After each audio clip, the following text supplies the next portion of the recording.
Bonjour à toutes et à tous, coach, consultant, formateur, je suis Belladri Kodja, expert web et branding. Je vous accompagne dans la mise en place de votre image sur Internet afin que vous soyez irrésistible et authentique auprès de vos futurs clients. Et aujourd'hui, j'ai le grand plaisir d'être avec Brahim Ghezali qui va nous accompagner pour ce podcast. Donc Brahim, c'est un entrepreneur qui accompagne les dirigeants, il les aide à déléguer et à automatiser leur business, donc il les aide à gagner du temps. Donc aujourd'hui, le sujet, ça va être comment se différencier. Et donc j'ai envie de te demander, te poser de la question, Brahim, justement, pour commencer ce podcast. Donc comment toi tu as fait pour te différencier par rapport à ton branding, ton image? Bonjour à tous et à toutes. Déjà, merci beaucoup, Belladri, pour ton accueil, ton chaleureux accueil. C'est un plaisir de faire partie du coup de ce podcast avec toi. Donc, en effet, comme tu l'as dit, Belladri, le sujet comment se différencier alors qu'aujourd'hui le marché il est presque saturé. Il y a partout des coachs partout, des formateurs partout, des Exactement. experts partout. Au final, comment est-ce qu'on peut se différencier et comment est-ce qu'on peut faire finalement la différence pour attirer de nouveaux clients, attirer du coup aussi du business et finalement impacter un maximum de vie. Donc c'est un sujet qui va être très intéressant. Donc merci pour aussi m'avoir présenté. Béadry, aujourd'hui, pour me présenter aussi d'une autre manière, c'est aujourd'hui j'accompagne donc des entrepreneurs et des dirigeants à automatiser et déléguer leur business, comme le disait Belladri, afin qu'ils puissent partir même en vacances s'ils le souhaitent et Mhm. pouvoir avoir quand même leur business qui puisse tourner. D'accord, qu'ils puissent partir en vacances, qu'ils puissent se concentrer sur là où ça les inspire, pouvoir profiter avec leur famille, prendre du temps, C'est mais essentiel. aussi prendre le temps de développer leur business d'une meilleure manière. Super. Et vu que tu accompagnes toi-même en fait des personnes, je suppose que tu es très à l'aise avec ce sujet-là. J'imagine que tu conseilles tes clients par rapport à leur branding, par rapport à leur image et au fait de se différencier. Comment est-ce que toi aujourd'hui ça se manifeste dans ta vie d'entrepreneur, cette différenciation justement? Comment toi tu le mets en place? Comment ça se manifeste dans ton contexte? Ouais, alors c'est une super bonne question et j'en parlais encore hier lors d'un événement, d'entrepreneurs, avec d'autres coachs justement. Le sujet, c'est qu'aujourd'hui, c'est hyper important de se différencier parce que si tu te différencies pas, en fait, les gens, tu es comme tout le monde, les gens vont pas forcément s'intéresser à toi, ils vont pas forcément te remarquer. Sauf qu'aujourd'hui, Mhm. une marque une marque et aujourd'hui un entrepreneur, un business quel qu'il soit, il a besoin de visibilité pour vivre. S'il y a pas de visibilité, il est mort parce qu'en fait, c'est la personne qui te connaît. À un moment, ça peut plus tenir. Et le Tout à truc fait. aujourd'hui, c'est que comment est-ce que ça se manifeste du coup dans mon quotidien? C'est que je me suis rendu compte et je l'ai appris par l'expérience, c'est que la visibilité, la différenciation, la marque, le branding, en fait, tous ces concepts-là sont Mhm. essentiels pour un entrepreneur et sont même plus importants et je te le dis alors que j'ai une expertise que j'ai vraiment développé du coup des compétences, où j'ai testé sur différents business, où j'ai fait des rachats-reventes, j'ai fait plusieurs choses. Je me suis rendu compte qu'aujourd'hui, c'est bien d'être expert dans son domaine, mais Oui. si tu sais pas le vendre, ça sert un peu à rien. Et c'est un Ouais, peu je pense le sujet qui est essentiel aujourd'hui. ouais, tout à fait. Parce que les gens accordent énormément d'importance à l'image, même s'ils n'en ont pas conscience, même s'ils ne le reconnaissent pas. Et du coup, tu as très souvent, en fait, tu as énormément de propositions, tu as un gros volume de propositions, et tu zappes très rapidement, quoi. Si tu n'attires pas les bonnes personnes, tu passes à la trappe. Exactement et c'est pour ça, tu vois, encore récemment, j'en parlais, il y a en fait une expérience scientifique qui a été réalisée, une étude qui a été faite sur le sujet. Mhm. Ils ont calculé, bon, il y a plusieurs estimations qui ont été faites, calculer l'attention humaine actuellement sur les réseaux, elle est de 3. C'est-à-dire qu'en moins de 3, la personne qui voit votre contenu, elle va directement savoir est-ce que je clique dessus ou pas? Est-ce que je passe à autre chose ou pas? Mhm. Et ça va très, très vite. Ça veut dire qu'en 3 secondes, il y a pas Ouais. le temps de machin, expliquer, ou de compliquer les choses. Il faut vraiment vulgariser et donner aux gens qu'est-ce qu'ils veulent. Parce que le truc, c'est qu'il y a une grosse différence aussi entre ce que les gens disent qu'ils veulent et ce qu'ils veulent vraiment. Ouais, et ça se fait même de manière assez automatique, assez inconsciente, puisque la personne ne prend même pas le temps de réfléchir, de se demander, tiens, est-ce que cette personne m'intéresse ou m'intéresse pas? Son cerveau le fait automatiquement. Donc, à moins qu'il y ait vraiment un élément marquant qui va attirer l'œil tout de suite, qui va susciter un intérêt immédiat, c'est ce qui va se passer. Exactement et c'est pour ça qu'aujourd'hui le branding et le secteur que tu gères aujourd'hui, Belladry, ton expertise, elle a tellement d'importance qu'en fait, tu peux pas te permettre, de faire les choses à moitié parce qu'aujourd'hui, Mmh. les gens ont pas forcément le temps et ils peuvent juger les choses très facilement. Autrement dit, il suffit d'avoir une page, je sais pas, ton site internet qui est inexistant ou bien ton site internet en fait qui est développé, mais genre avec un visuel, à l'ancienne, un truc vraiment vieux, bah, les gens directement, ils vont le juger direct, ils vont dire: «Bah, attends, est-ce que je peux lui faire confiance ou pas?» Et donc Mmh. directement, une fois qu'ils ont cliqué sur ton lien, bah, ils vont décider est-ce qu'ils vont acheter tes produits ou pas. Mmh.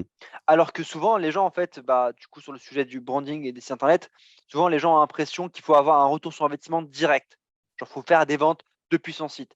Alors, je sais pas si toi, si tu en parles et c'est un truc, que tu as pu Oui. pas mal adresser, mais aujourd'hui, de ce que j'ai pu observer aussi, le branding et le site internet, il a un Mmh. impact sur non pas juste un instant, mais a un impact sur toute l'expérience client qui va faire que, est-ce que les gens vont décider de vous faire confiance Oui. ou est-ce qu'ils vont se dire: «Bah, en fait, finalement, c'est juste un énième coach, un énième expert ou un énième formateur et finalement, il a rien de différenciant et finalement, bah, ça m'intéresse pas». En bref, aujourd'hui, un site internet, il a une importance en termes de branding, en termes d'image, Ouais. qui fait la différence et qui fait en sorte pour vos clients, est-ce qu'ils Mmh. décident ou vos prospects, est-ce qu'ils décident d'acheter chez vous ou pas? Que ce Mmh. soit depuis le site directement ou depuis autre part. Mmh. Mais les En gens vont le plus voir à un moment ou à un autre.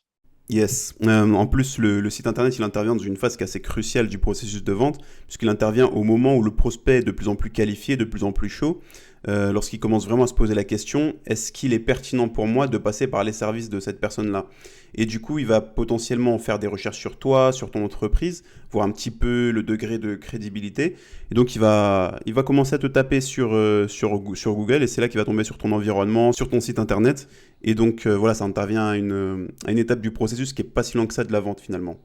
Exactement. Aujourd'hui, quelqu'un qui n'est pas convaincu directement dès la première page de Google ou dès la première visualisation, du site ou du branding de la personne, et bah, ça peut être des pertes de vente, des pertes de clients directes. Et en plus, là où c'est le pire, c'est que c'est souvent pas forcément mesurable ou forcément mesuré parce que, bah, en fait, c'est facile de savoir, combien de clients on fait rentrer, combien de clients on perd à cause d'un mauvais branding. C'est beaucoup plus difficile et pourtant, c'est là où il y a de l'argent, c'est là où il y a vraiment une grosse différence à aller chercher et c'est là où on peut vraiment apporter une différence, bah, du coup à nos clients, à nos prospects et aux gens qu'on veut aider. Mhm. Est-ce que toi d'ailleurs, tu as remarqué depuis ta création d'entreprise une différence par rapport à ça? Parce que je me souviens qu'il y a eu un moment où tu as passé un énorme cap au niveau de ton branding par rapport à ce que tu avais avant. Donc est-ce que toi, tu as senti une différence au niveau de ton impact par rapport à tes clients, par rapport à toi-même à partir de ce moment-là? Oui. Alors c'est une très, très bonne question. Aujourd'hui, en fait, faut savoir que j'ai vraiment commencé à investir massivement, dans le marketing, dans le branding, Mhm. depuis un an, vraiment un an, en particulier. Avant ça, j'étais vraiment focus sur le business, sur vraiment l'apport de valeur, vraiment sur des sujets qui étaient plus opérationnels, plus de gestion, plus de voilà, plus des sujets techniques. Au final, depuis que j'ai mis en place vraiment ces stratégies sur le marketing, déjà j'ai investi, plus de, franchement 40 000, 50 000 € facile, sur un an, sur la première année finalement de marketing de cette nouvelle entreprise Mhm.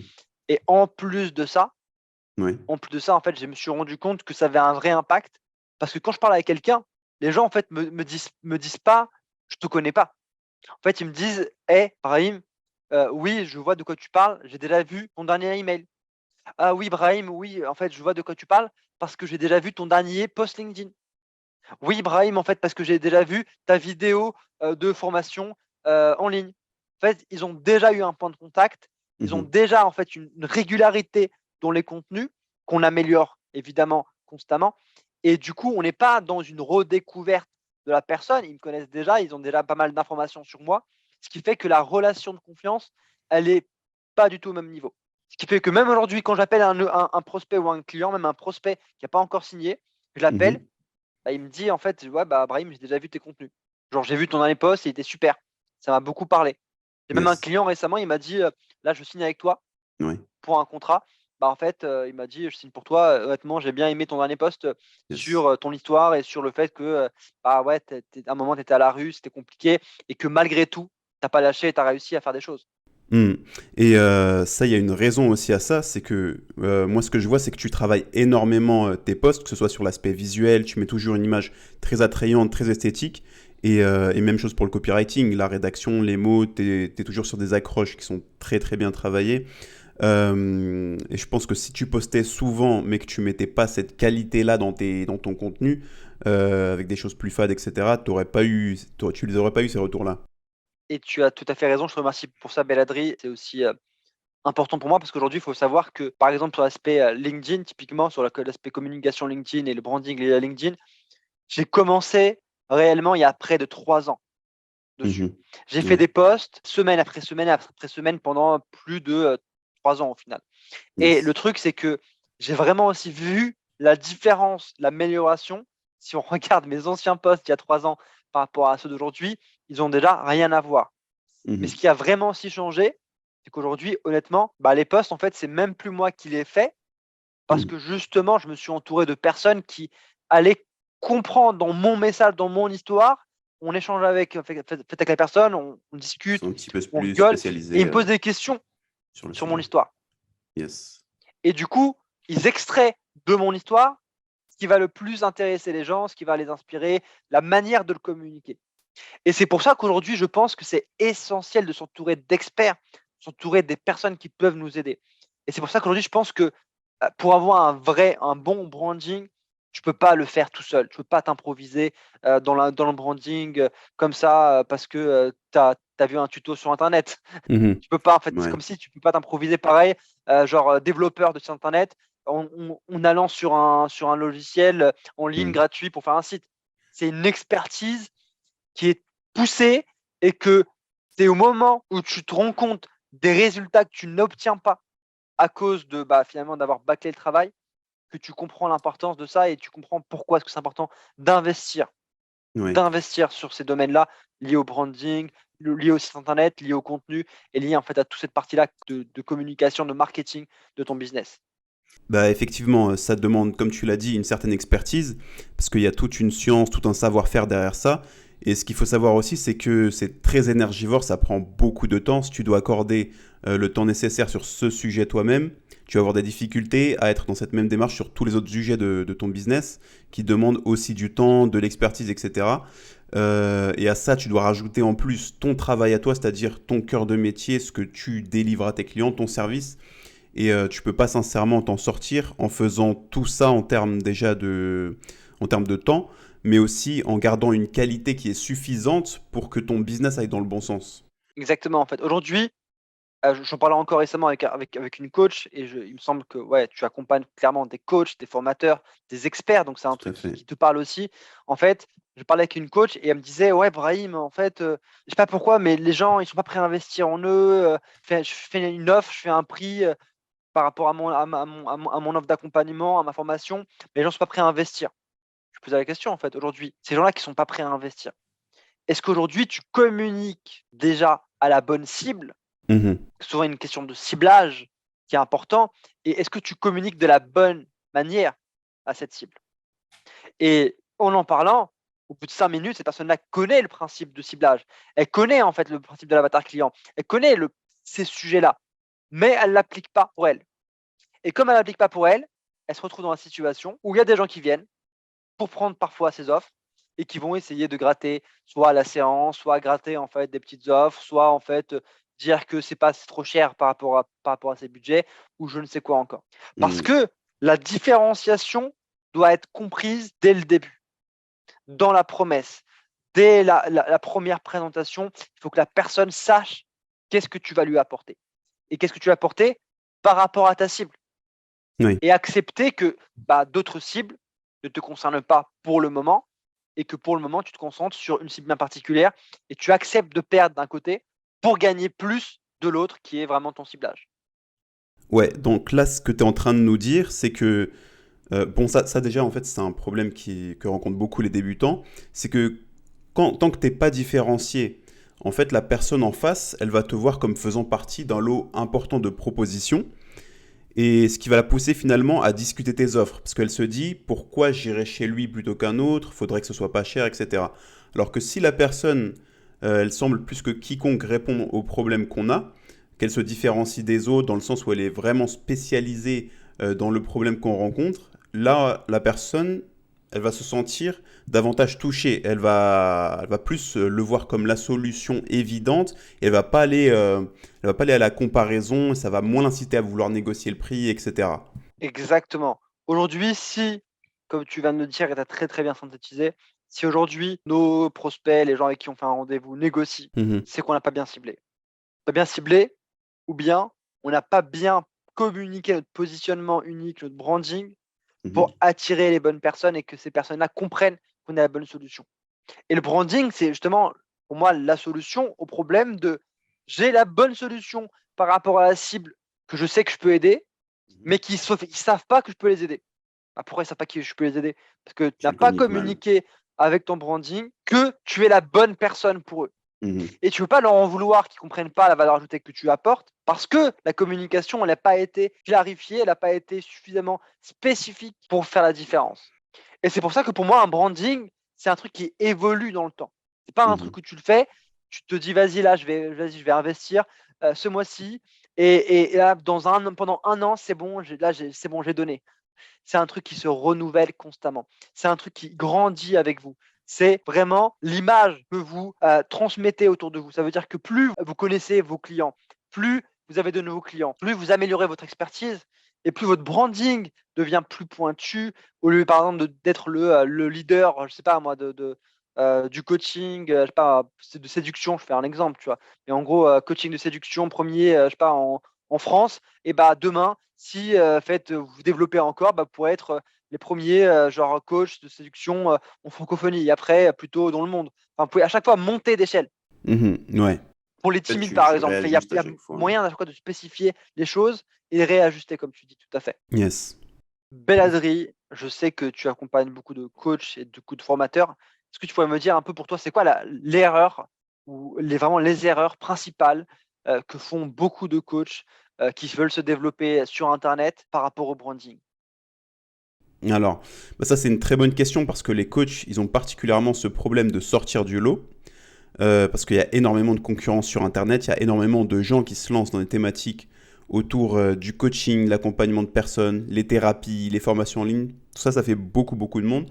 Et donc, tu as une offre pas possible. Et là, bah, par exemple, une personne qui a besoin, elle, d'être coachée, le problème qu'elle va avoir, c'est pas de trouver quelqu'un, mais c'est certainement plus de savoir comment choisir, en fait. Tellement il y a d'offres, tellement il y a de propositions. Et tu as des thématiques qui sont encore plus saturées par rapport à ça que d'autres. Par exemple, tu prends le cas d'une personne qui a des problèmes de confiance en soi, qui va essayer d'être coachée par rapport voilà, à son manque de confiance en soi, etc.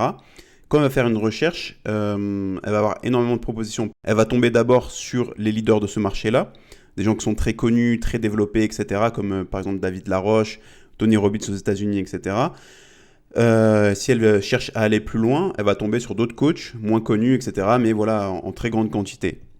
Donc le problème qu'ont les coachs aujourd'hui, c'est que quand ils arrivent sur ce marché-là, ils vont avoir affaire aux gens qui sont en place, aux gens qui se lancent comme eux, à énormément de monde. Et donc le problème qu'elles vont avoir ces personnes, c'est de sortir du lot. Elles vont avoir des difficultés à faire des ventes parce qu'elles sont pas assez visibles, parce qu'elles attirent pas assez. Et elles vont avoir beaucoup de problèmes d'efficacité au niveau de la prospection, etc. Et donc moi, ce que je constate parmi les coachs, c'est que tu vas avoir beaucoup de profils qui sont pas très attractifs visuellement au niveau du branding, et voilà des gens qui ont bah, souvent des démarches aussi par rapport à ça qui sont pas très pertinentes. Et tu vas trouver beaucoup de personnes qui vont avoir conscience du problème. Moi, quand je discute avec des coachs, ils vont être tout de suite en général assez d'accord pour dire effectivement qu'il y a un problème de concurrence, que c'est difficile de sortir du lot. Ils vont vraiment mettre des mots par rapport à ça. Mais du coup, face à ça, le plus souvent, ils savent pas comment faire en fait. Et ils vont pas forcément comprendre qu'est-ce qu'il faut mettre en place justement par rapport à ça. En fait, ils vont pas forcément comprendre les mécanismes en fait qui leur permettraient de sortir du lot. Et donc, par rapport à ce que tu me demandais pour l'erreur au niveau du branding, bah, je dirais la première erreur, c'est de pas comprendre que il y a un problème qui se situe à ce niveau-là et qu'il faut en fait accorder justement de l'intérêt à leur branding. Donc pour moi, c'est ça l'erreur principale que font beaucoup de coachs notamment les débutants, mais pas forcément que, ils vont pas comprendre l'intérêt qu'il y a autour du branding, ou comprendre que c'est là qu'il faudrait potentiellement faire des efforts. Donc, de ce que tu dis, Belladri, du coup, aujourd'hui, c'est un vrai sujet. Il y a beaucoup de gens, en fait, qui savent qu'ils ont un problème pour se différencier, de la concurrence. Ils voient, en fait, que le marché, il est quand même, genre, très exploité. Maintenant, ils cherchent une méthode, mais ils sont pas c'est quoi, en fait? C'est quoi qu'ils répondent, en fait? C'est quoi qu'ils te disent, ces personnes-là, quand tu leur parles, que tu leur expliques ces choses? C'est quoi l'excuse qu'ils se donnent, qui explique le fait que, bah, ils n'ont pas une, différenciation et qu'ils continuent comme ça? Bah, ce qu'ils répondent, c'est que que c'est difficile de faire des ventes, qu'ils essaient, qu'ils prospectent, mais que ça marche pas. Et en fait, ils savent pas pourquoi ça marche pas. Ils ont un problème à identifier le point bloquant ou les points bloquants. OK. Donc c'est ouais. Très intéressant ce que tu partages. C'est-à-dire qu'aujourd'hui, donc il y a beaucoup, de personnes qui veulent se développer, donc dans le milieu du coaching ainsi que d'autres domaines du coup, d'infoprenariat sans doute et que leur difficulté, c'est qu'ils n'arrivent pas à identifier réellement l'endroit où ça bloque et l'endroit où ils devraient agir pour faire la différence et donc ils se retrouvent dans une situation où ils n'arrivent pas à s'en sortir par rapport à ce qu'ils veulent, mais ils ont en même temps pas la solution pour le faire. Exactement. Ce que je vois souvent, c'est que malheureusement, ils se trouvent un petit peu bloqués dans leur situation. C'est-à-dire que soit c'est leur activité principale et ils font pas assez de revenus, donc ça les met dans une situation un peu délicate, soit ils ont plusieurs activités, une autre qui est salariale ou pas, et qui leur permet de vivre. Et donc ils essaient de développer en parallèle leur activité de coaching et bah, du coup, ils n'arrivent pas à lancer pleinement et à vivre pleinement du coaching, en fait. Et c'est dommage parce que souvent, ils ont une envie pas possible d'aider les autres à travers leur accompagnement. C'est des gens qui, dans l'immense majorité, ils sont tout à fait sincères, ils ont énormément d'empathie, d'envie d'aider les gens, et ils sont passionnés par ça. Et ils rêveraient de pouvoir se consacrer pleinement à cette activité-là, d'en vivre. Euh, mais quand tu fais du coaching, c'est ton temps que tu vends. C'est ton temps, tu fais des séances qui te prennent du temps. Et il y a tous les à côté qui sont nécessaires pour développer cette activité, comme la prospection, la vente, etc. Donc tu ne peux pas vraiment développer cette activité-là en devant faire autre chose à côté. Et même lorsqu'ils sont au stade où leur activité commence à fonctionner, commence à marcher, ou marche plus ou moins, ils ont toujours la problématique du temps. Et ils font trop d'efforts pour des résultats qui sont souvent pas assez satisfaisants. Ça peut être aussi un problème de prix parfois. Parfois, ils n'arrivent pas à proposer des prix qui soient assez respectables pour eux-mêmes, qui leur permettent d'atteindre un équilibre de vie. Et donc, malheureusement, ce qui à l'origine est une passion, un rêve qu'ils souhaitaient vivre, bah, soit ne se réalise pas, soit c'est une expérience qui est un petit peu inconfortable à vivre. Donc, comme tu dis, ils n'arrivent pas à s'en sortir et bah, ils n'ont pas non plus la solution. Parce qu'il faut non seulement un certain savoir, on va dire, pour comprendre là où ça bloque, et aussi bah, cette problématique du temps pour chercher, pour appliquer ce qu'il faut. OK, OK, intéressant. Très, très intéressant ce que tu partages ici, Belladri et aujourd'hui, en fait, je comprends que, il y a vraiment une vraie problématique, en fait, par rapport à ces personnes-là qui veulent vivre du coup de leur passion, de leur business, de vraiment de ce truc-là Mhm. qu'ils aiment faire. Oui. Mais finalement, quand ils le font, ils sont dans une situation où, ils n'arrivent pas vraiment à s'en sortir et du coup, il y a plein de questions qui tournent en arrière-plan parce qu'il y a plein de trucs où, finalement, ils sont pas payés au vraiment la valeur, qu'ils le pensent mériter. Il y a aussi, bah, du coup, parfois des plein de rejets, plein de choses, plein de personnes qui, ouais, qui refusent simplement, en fait, de travailler avec eux, alors qu'ils ont, vraiment cette envie de contribuer, d'aider et ça, ça pose beaucoup pas mal de problèmes. Je vois aujourd'hui, cette problématique et comment est-ce qu'on peut les aider ces personnes? Est-ce que tu as une idée aujourd'hui de comment est-ce qu'on pourrait les aider? Bah pour le coup, on peut les aider en augmentant leur pouvoir d'attraction auprès des gens qui seront susceptibles de tomber sur eux, d'accéder à eux, de voir leurs posts, voir leurs messages. Donc en les rendant plus attractifs grâce justement au branding, grâce à l'amélioration de leur image en ligne, ce qui va leur donner plus de crédibilité. Ça, c'est un premier point. Et ensuite, il y a une deuxième chose aussi pour moi que ça va apporter d'améliorer son branding, c'est que ça va répondre aussi au problème de confiance en soi. Parce que justement, quand on réussit pas sur Internet, quand on débute par exemple, ou que l'activité se lance pas comme on veut, en tout cas ça marche pas assez ou ça marche pas, forcément ils vont avoir une tendance naturelle à perdre confiance en eux. Et par rapport à ça, justement, le branding, c'est quelque chose qui va les aider à avoir confiance en eux, à prendre confiance en eux. Parce que tout simplement, un bon branding, ça va leur permettre d'aller à la bataille avec les bonnes armes, on va dire. ça va les permettre d'être beaucoup plus rassurés. Parce que quand tu n'as pas mis en place le bon écosystème et que tu envoies un message à un prospect et que ça ne marche pas, le simple fait d'envoyer un message, tu vas dire dans ta tête, dans 90% des cas, il ne va même pas me répondre. S'il me répond, il ne va pas être intéressé, il ne va pas considérer mon approche. Donc tu es dans une situation où tu te sens démuni. Alors que quand tu as le bon message, tu as le bon branding, la bonne image, la bonne apparence, que tu te sens crédible, que tu te dis que j'ai tout ce qui me permet d'avoir la crédibilité suffisante pour faire passer mon message, tu sais que tu as les bonnes armes. Et tu es sûr de toi, tu as travaillé ces points-là. Tu sais que tu as travaillé tous ces points-là, tu as travaillé ton branding, ton approche, ton message. Tu sais que tu vas être beaucoup plus convaincant, tu sais que tu vas être pertinent dans ton message. Et tu as tendance toi-même à beaucoup plus croire que les personnes vont t'accorder de l'intérêt puisque tu te sais crédible, tu as travaillé ces points-là. Tu n'as pas cette crainte-là que par exemple ton prospect aille voir ton profil puis qu'il trouve quelque chose de vide, qu'il trouve quelque chose qui n'a pas de sens. Non, là tu sais que tu as une image qui assure. Et ça, je pense que tout entrepreneur l'a vécu. Ceux en tout cas qui ont pu se développer, qui ont pu créer une image, ils ont eu ce moment où ils n'avaient pas encore mis en place tout ça et où c'était beaucoup moins rassurant pour eux d'aller vers quelqu'un où tu n'as que ton discours et tu n'as aucun élément qui te permette de l'appuyer. C'est comme quelqu'un qui a par exemple un très bon site internet, un beau site, etc., qui est vraiment pertinent, qui est vraiment efficace. Il sait que quand il va envoyer par exemple son site internet, ça va faire plus de 50% du boulot. Il ne va pas avoir besoin de batailler énormément pour montrer qu'il a une certaine expérience, etc., parce que son image va parler pour lui. Donc il y a ce côté-là aussi qui n'est pas négligé, qui est très important, qui est qu'on fait un branding aussi pour s'assurer une crédibilité et pour se donner plus de chance, plus de motivation aussi d'aller proposer ses services. Mais en tout cas, c'est un vrai sujet, tu vois. Regarde, de ce que tu me dis, je vais rebondir sur ce que tu as dit, c'est très intéressant. Belladri, aujourd'hui, le sujet du branding, c'est pas juste un sujet de créer une image, je ne sais quoi encore, c'est vraiment un soutien, un appui qui fait que les gens gagnent encore plus confiance en eux parce qu'ils ont des éléments qui les soutiennent dans un rendez-vous, dans ce que tu veux. Et de ce que tu dis, en fait, c'est ça qui fait aujourd'hui, qui manque à beaucoup d'entrepreneurs, de coachs, de personnes qui sont en train de se développer, qui veulent aller plus loin et qui veulent vivre pleinement de leur business. C'est qu'aujourd'hui, ils ne se sentent pas soutenus pleinement pour y arriver et que finalement, ils ont des ressources limitées pour pouvoir en fait, finalement réussir à faire leur vente, à faire leur business, à impacter et à aider les gens. C'est exactement ça. Donc en fait, ils vont avoir un problème lié avec leur image, mais ils vont aussi avoir beaucoup de problématiques par rapport à tout ce qui est côté business, stratégique. Ça, c'est des choses qui leur manquent très souvent, surtout les débutants.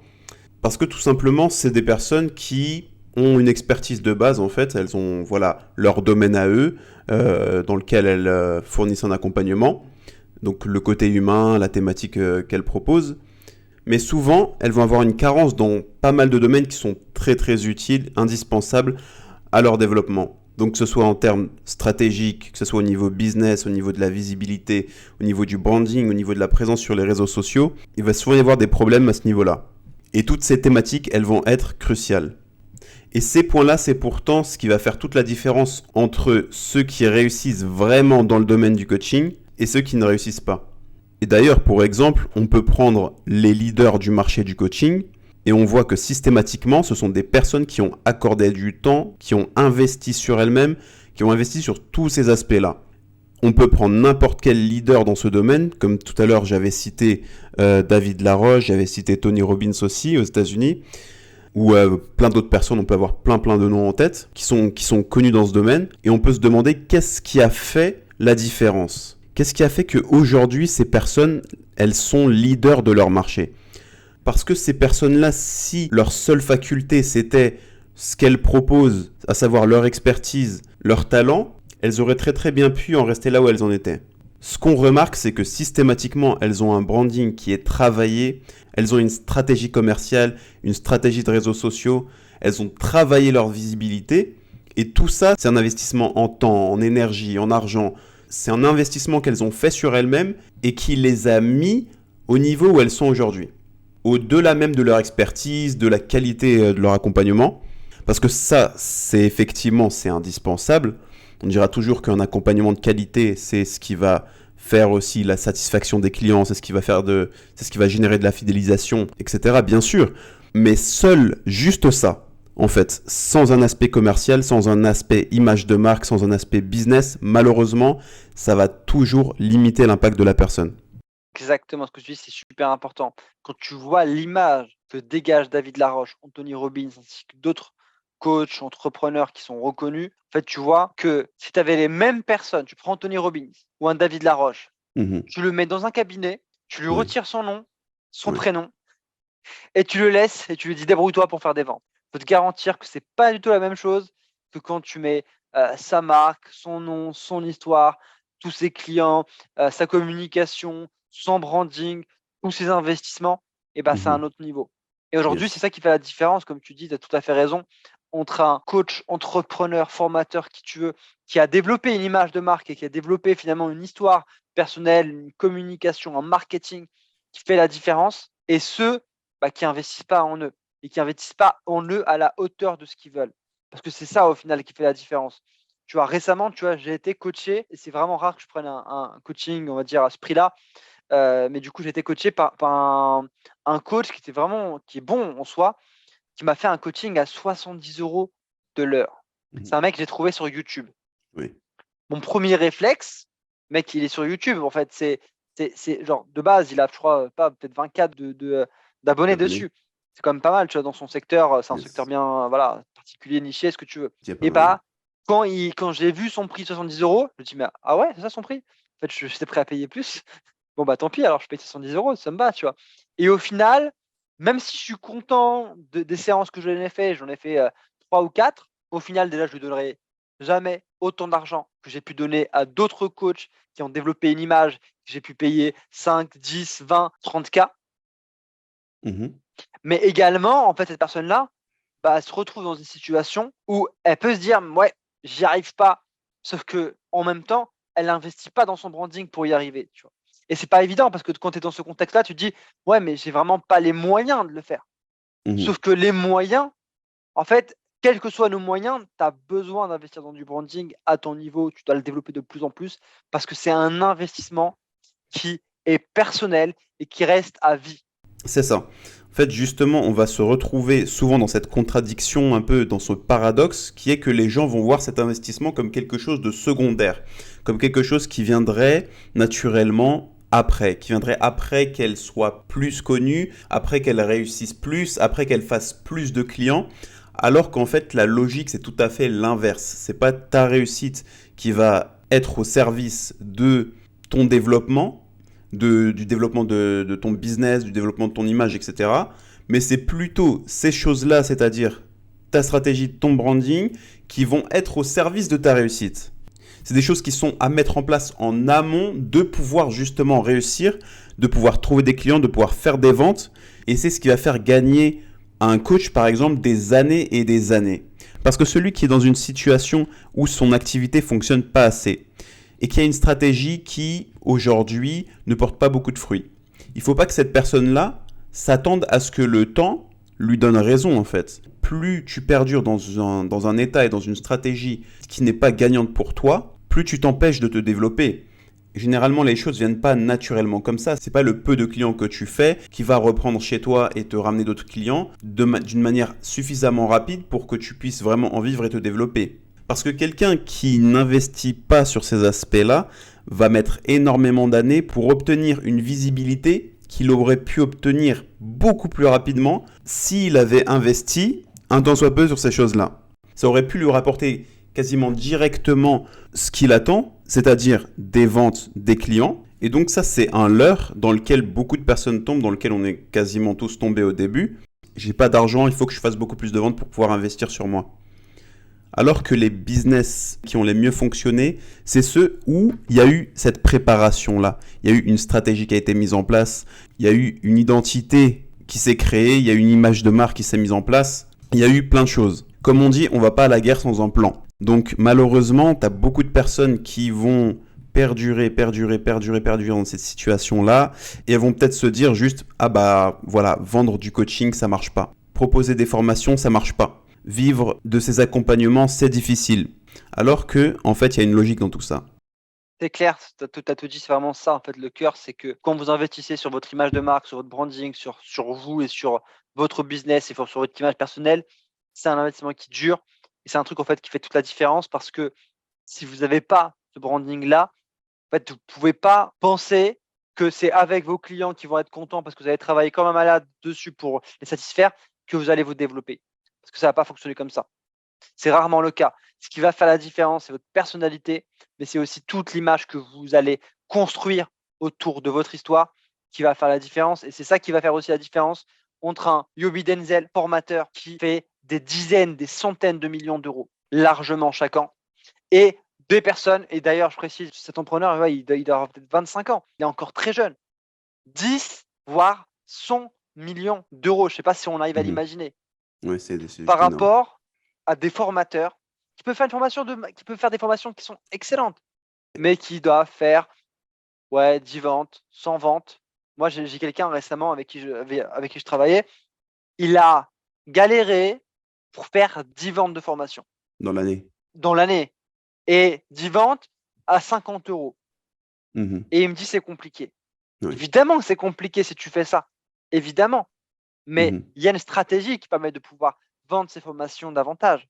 Et c'est clair que si tu vends genre 10 fois ta formation à 50 euros, tu risques pas d'être riche demain. Ça, c'est clair et évident. Maintenant, il n'y a pas 10 000 secrets. Quantité, quantité et qualité. Qualité par rapport au prix et par rapport au, comment dire, plutôt le côté haut de gamme et quantité par rapport au nombre de personnes qu'on touche. Et le branding, il appuie sur ces deux leviers. Il appuie sur la quantité parce qu'on est plus visible auprès de plus de personnes et en termes de qualité parce qu'on dégage une énergie, une image de marque qui augmente la valeur perçue. Donc en fait, c'est vraiment essentiel et je pense qu'on peut terminer sur ça, mais c'est vraiment, vraiment le cœur. En fait, c'est que le branding, c'est devenu même pas un truc, on va se dire peut-être que je vais investir, c'est Mhm. devenu une nécessité. Une nécessité, Si oui, on tout n'a à pas fait. de branding, c'est comme si, en fait, votre business, il va pas vraiment avancer et vous allez rester au même stade. C'est comme si vous étiez inconnu. Voilà, je vais faire simple. C'est comme si vous restiez inconnu aux yeux des autres. Et il faut bien savoir un truc aussi, la vente, elle se fait pas au moment du rendez-vous. Il y a Mhm. beaucoup de gens qui pensent que c'est la vente, elle se fait lors du rendez-vous. En fait, je suis bon en closing, pas bon en closing. La réalité, c'est que tu peux être bon en closing, mais en vrai, c'est pas le vrai sujet. Le vrai Oui. sujet, c'est que 80% de la vente se fait avant la vente, à travers le marketing, à travers la persuasion, tout ce qui est toute la communication qui a été faite, à travers les preuves d'autorité, à travers les preuves de crédibilité, à travers toutes ces choses qui vont faire que la personne va te dire, là, je fais le rendez-vous, mais je sais déjà que je vais acheter.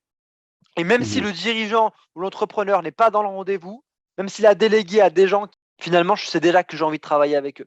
Parce que l'image qu'il a été dégagée, c'est ce que je voulais. Donc je vais y Ouais. aller. Le message, oui. Un message qui correspond au problème, à la douleur de la personne. Exactement, à son désir, à son besoin, à ses douleurs. Et c'est ça qui fait qu'aujourd'hui, même dans l'industrie du luxe, tu vois jamais un Yves Saint Laurent être dans la boutique Yves Saint Laurent pour faire la vente. Et pourtant, il y a beaucoup de gens qui posent la question, ouais, machin. Parce qu'en fait, aujourd'hui, il met des personnes qui font les ventes, des caissières, des vendeuses, ce que tu veux. Et lui, il se concentre sur là où il est bon. Et là où il est bon, c'est l'image, c'est son expertise, mais c'est son image. C'est l'image qu'il dégage. La marque aujourd'hui, c'est la valeur numéro 1 sur le marché et c'est ce qui se vend très très bien. C'est ce que les gens sont prêts à payer très cher et c'est ça qui fait aussi la plus grande visibilité, la plus grand impact. Et c'est ça qui fait aussi que des gens inconnus hier, avec un bon branding, avec une bonne marque, deviennent hyper connus demain. Tu vois, Yes. je sais pas si tu connais Anthony Bourbon, Pas du tout. le fondateur de Feed. Aujourd'hui, il est super connu. Tout le monde en parle. Machin, oui, Anthony Bourbon, il était à la rue. Maintenant, il a fait plus de 100 millions d'euros. Trop bien. C'est incroyable parce qu'il a été très, très malin. Il est à un stade que beaucoup d'entrepreneurs avancés ont déjà atteint, mais il a appuyé sur la communication, ce qui fait qu'en fait, il a créé une vraie marque, pas juste de son entreprise, il a créé une vraie marque de son propre nom, qui fait qu'aujourd'hui, il y a des gens qui lui donnent de l'argent et lui disent tiens mon argent et investis là où tu veux, parce que vu que tu as déjà créé une entreprise qui a Mhm. réussi et que tu l'as bien communiqué et tout, je te fais confiance. Ouais. Parce qu'il est crédible, il a développé une sacrée visibilité autour de ça. Donc les gens en fait connaissent son entité. Et s'il n'avait pas développé justement toute cette communication, s'il n'avait pas développé cette image, il n'aurait pas cette notoriété-là, il n'aurait pas cet impact, ces bénéfices-là, il n'aurait pas eu les résultats qu'il a aujourd'hui. Exactement. Yes. Donc, le branding, l'image de marque, c'est vraiment le point sur lequel vous devez vous concentrer pour pouvoir vous développer, pour pouvoir déjà avoir la confiance en vous et aller trouver des clients sereinement, être plus impactant, être plus attractif. Brahim, un grand merci à toi pour ton intervention, pour tout ce que tu as pu nous partager aujourd'hui. Donc, Brahim Ghezali de Hackers Corporation, si vous êtes intéressé pour déléguer, automatiser votre business, n'hésitez pas, je mettrai le lien de son site dans la description. Merci encore, Brahim. Merci Beladri, merci pour cet accueil et c'était un plaisir de partager ce sujet passionnant du coup à cette communauté que tu construis. Merci. Merci à toi. Et donc, si vous souhaitez développer votre branding, si vous souhaitez avoir une meilleure image de marque, eh bien, je serais ravi d'échanger avec vous, de vous conseiller. Donc, n'hésitez pas à me contacter. Vous trouverez tout ce qu'il faut dans la description ou sur le réseau social sur lequel vous visualisez le podcast. Merci et à très vite.